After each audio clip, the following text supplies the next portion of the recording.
मैं उस देश की नागरिक हूँ जिसके होठों में गंगा और हाथों में तिरंगा है। वो देश जो कभी सत्यम शिवम सुंदरम, कभी वंदे मातरम और कभी पंजाब सिंध गुजरात मराठा द्रविड़ उत्कल बंगा है।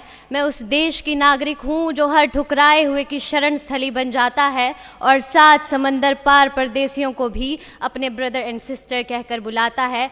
यही प्रेम की पूज्य भूमि भारतवर्ष कहलाता है, भारतवर्ष कहलाता है। नमस्कार, मैं दीक्षा ठाकुर नेहरू युवा केंद्र कुल्लू से देवभूमि हिमाचल प्रदेश का प्रतिनिधित्व करते हुए बात करने जा रही हूँ महामना मदन मोहन मालवीय जी के बारे में। 1857 की क्रांति की सफलता के बाद भारतीय जनमानस निराश सा हो गया था।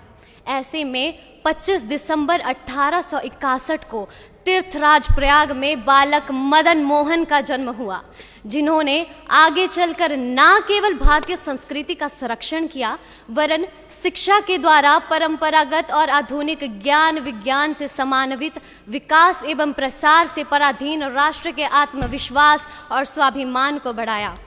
महामना की जीवन दृष्टि के 2 ही आधार थे, ईश्वर भक्ति और देशभक्ति। इन दोनों के उत्कृष्ट संश्लेषण, ईश्वर भक्ति का देशभक्ति में अवतरण और देशभक्ति की ईश्वर भक्ति में परिपक्वता महामना जी की जीवन दृष्टि का विशेष पक्ष था। महामना सच्चे अर्थों के तपस्वी थे। सात्विक तप के सारे पक्ष उनमें विद्यमान थे। श्रीमद् भगवद गीता में वर्णित वाचिक, कायिक और मानसिक तप के वे साधक थे। सदा शुद्ध संकल्प युक्त रहना उनका मानसिक तप था। असत्य, अप्रिय और खोटे शब्दों का त्याग तथा सदा शुद्ध, प्रिय और मधुर वाणी का प्रयोग उनका वाचिक तप था।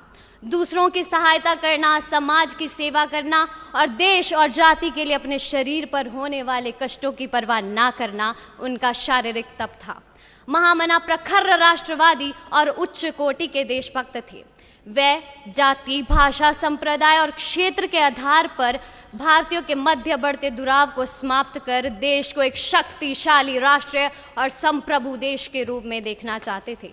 अपने इन्हीं सपनों को साकार रूप देने के लिए और शिक्षा के व्यापक प्रचार प्रसार के लिए महामना ने काशी में हिंदू विश्वविद्यालय की स्थापना की।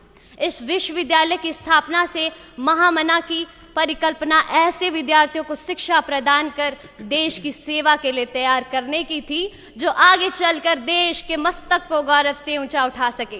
तो आइए आज हम सब भी ये प्रण लेते हैं कि हम आगे चलकर हर वो संभव कार्य करेंगे जिससे हमारे देश का मस्तक गौरव से ऊंचा हो सके। जय हिंद, जय भारत।